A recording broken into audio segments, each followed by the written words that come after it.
All right, excellent. We are doing really great. And it's time for another practical exercise that will reinforce what we've learned here.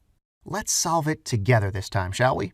Company X acquired a tangible asset for $25,000 at the beginning of 2017. The tangible asset has a 5-year useful life. Precisely 2 years later, in 2019, the asset was revalued at $12,500, and its expected useful life remained the same. Then, a year later, the asset was revalued to $12,000, and its expected useful life remained the same. Here's our task.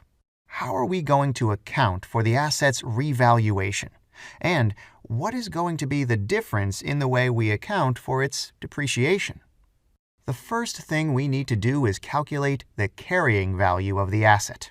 Its original cost was $25,000, and its useful life is 5 years, which means that the asset will be amortized $5,000 per year.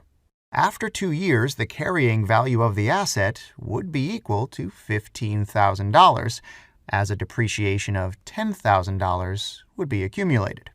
The $15,000 carrying value is greater than the $12,500 fair value we have, so this will be a downward revaluation of $2,500. However, before we continue further, we need to clear up accumulated depreciation. The way to do that is by debiting accumulated depreciation for $10,000 and crediting the asset for $10,000. This doesn't make any changes to the balance sheet. Right, let's report the effects of our revaluation. We'll have to debit revaluation loss $2,500 and credit the tangible asset for $2,500.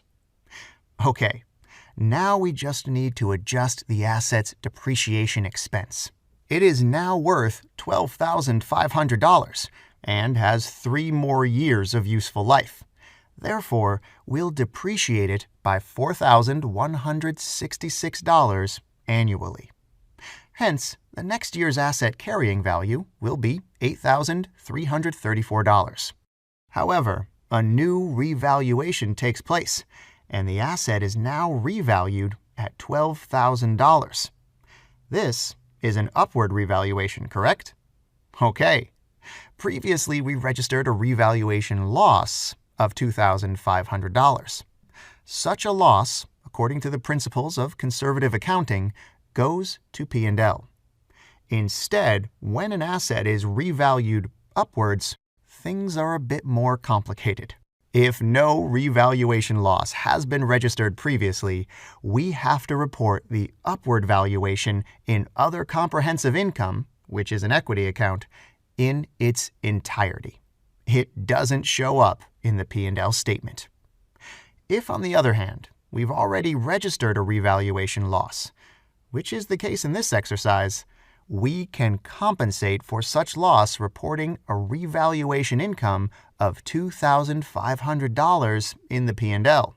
In our case, the upward revaluation is more than $2,500, which means that a part of it will be reported in the P&L, and the rest of it will go directly to other comprehensive income.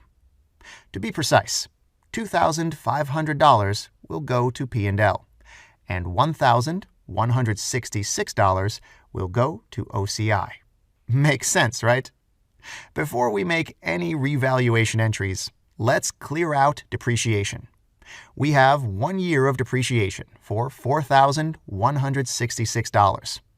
I'll debit accumulated depreciation for $4,166 and will credit tangible assets for the same amount. The accounting transaction for the revaluation taking place in 2020 will be debit the tangible asset for $3,666 and credit revaluation gain for $2,500. This line goes into P&L, and credit revaluation surplus for $1,166. which goes to other comprehensive income. As you can see, once we reversed the loss sustained through downward revaluation previously, we continue to send upward revaluation in OCI. This pretty much wraps up our exercise. That's how we account for revaluation. Thanks for watching.